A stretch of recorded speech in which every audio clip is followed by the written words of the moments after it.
Hi guys, welcome to my channel. In this video, we're going to be looking at the 3 hardest ever A-level maths calculus questions.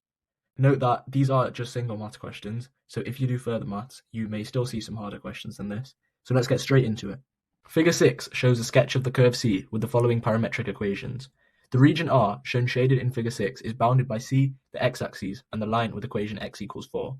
Show that the area of R is given by the following equation, where A is a constant to be found, and then hence, using algebraic integration, find the exact area of R. So the first thing we're going to do is we're going to find our limits for the integral. So when x equals 4, we have that 8 sine squared t equals 4, or sine squared t equals a half, and this gives us that sine t equals 1 over root 2, or t equals pi by 4. And when x is 0, we get that 8 sine squared t is 0, which gives us that sine squared t is 0, and sine t is 0. Therefore, t is 0. So now that we have the limit of our integral, we can start to find the area R. And in order to find the integral of parametric equations, we have to multiply y by the derivative of x with respect to t. So this is going to give us the integral 2 sine of 2t plus 3 sine t multiplied by the derivative of x with respect to t, which is going to be 16 sine t cos t, using the chain rule. And expanding,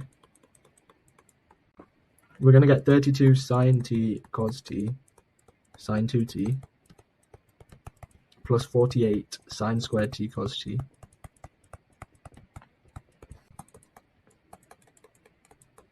Now sine 2t is 2 sine t cos t, so this is going to be 64 sine squared t cos squared t.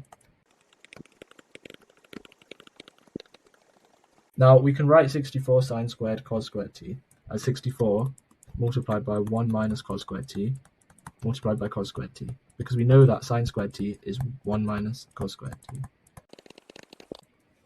And now we're going to expand the first term to get 64 cos squared t minus 64 cos to the 4t plus 48 sine squared cos. And now I'm going to write this as 8 plus negative 64 cos to the 4 plus 64 cos squared minus 8. And I hope you can see that these are the same thing. And again, you can write it as 8 plus negative 16 times 4 cos to the 4 minus 4 cos squared t plus 1 plus 8. And if you need, you can pause the video just to check that these two are in fact the same thing.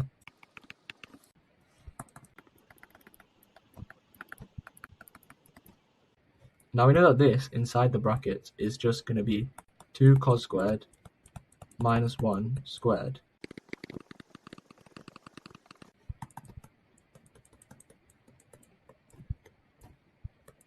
And this is going to be cos squared 2t.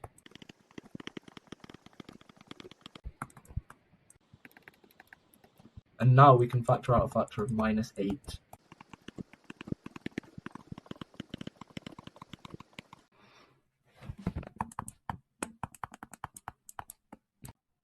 So the bit inside these brackets evaluates to cos 4t. And then our antiderivative can be found easily using the reverse chain rule, and we're not going to need to use integration by parts or by substitution. And then when we plug our limits in, we're going to get 8 times pi by 4 minus 2 sine pi plus 16 times sine pi by 4 cubed. And then when we plug in 0, we're just going to get 0 because sine of 0 is 0. And then expanding, we get 2 pi minus 0 plus 16 times sine of pi over 4 cubed. And sine of pi by 4 is root 2 over 2. So then we're going to get 2 pi plus 16 times 2 root 2 over 8, or 2 pi plus 4 root 2. And this is our final answer. So now for our second question. A curve C passes through the point with coordinates 1, 6. The gradient of C is given by dy by dx is a sixth of xy squared. Show that C intersects the coordinate axes at exactly one point and state the coordinates of this point. So we've got that dy by dx is equal to x squared y squared over 6. And then if we move our terms across, we get that 6 over y squared multiplied by dy by dx is equal to x squared.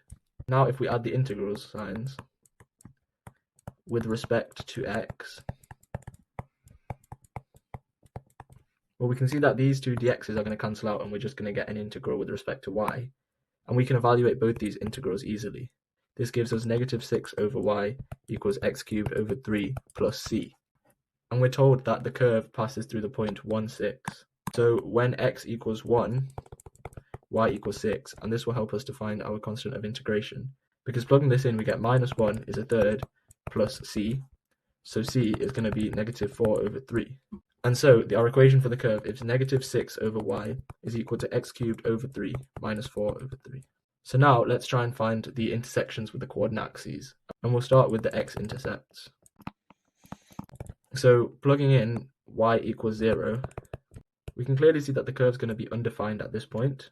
So therefore there are no x-intercepts. In terms of y-intercepts, well, we can plug in x is equal to 0. This is going to give us negative 6 over y is negative 4 over 3, or y is 9 over 2. Therefore, there is one y-intercept at 0, 9 over 2. And we have solved the question. Now we're going to be looking at our final question. Figure 2 shows the curve C with equation y equals 3x minus 4 times root x plus 2, and the tangent to C at the point A. Given that A has x coordinate 4, show that the tangent to C at A has the equation y equals 2x minus 2. And the shaded region is bounded by C, the tangent to C at A, and the positive coordinate axes. Find the area of the shaded region. Okay, so for part A, the first thing we're going to do is find the y coordinate of A.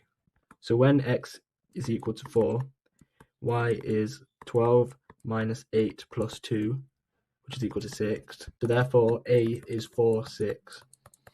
And then we're going to differentiate the equation in order to find the gradient at A, which will help us find the tangent. So dy by dx for this equation is going to be 3 minus 2 times x to the negative half, or 3 minus 2 over root x. And at A, dy by dx is going to be 3 minus 1 or 2. So this means that the equation of the tangent is going to be the equation of the line which passes through the point 4, 6 with a gradient 2. This is going to be y minus 6 is equal to 2 times x minus 4.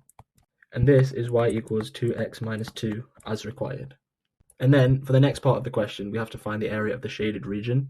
So one thing we're going to note is that when we extend the tangent such that it hits the y-axis, the y-intercept is going to be at minus 2, and the x-intercept is at 1.